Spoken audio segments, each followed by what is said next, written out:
روزوں کا مہینہ رمضان کا مہینہ ہے، جس میں قرآن اول نازل ہوا، جو لوگوں کا رہنما ہے، اور جس میں ہدایت کی کھلی نشانیاں ہیں، اور جو حق و باطل کو الگ الگ کرنے والا ہے۔ تو جو کوئی تم میں سے اس مہینے میں موجود ہو، چاہیے کہ پورے مہینے کے روزے رکھے، اور جو بیمار ہو یا سفر میں ہو تو دوسرے دنوں میں روزے رکھ کر ان کا شمار پورا کر لے۔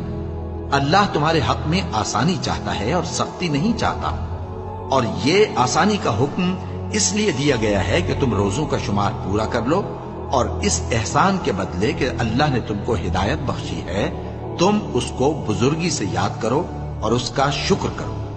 اور اے پیغمبر، جب تم سے میرے بندے میرے بارے میں دریافت کریں تو انہیں معلوم ہو کہ میں تو تمہارے پاس ہی ہوں۔ جب کوئی پکارنے والا مجھے پکارتا ہے تو میں اس کی دعا قبول کرتا ہوں۔ تو ان کو چاہیے کہ میرے حکموں کو مانیں اور مجھ پر ایمان رکھیں تاکہ نیک رستہ پائیں۔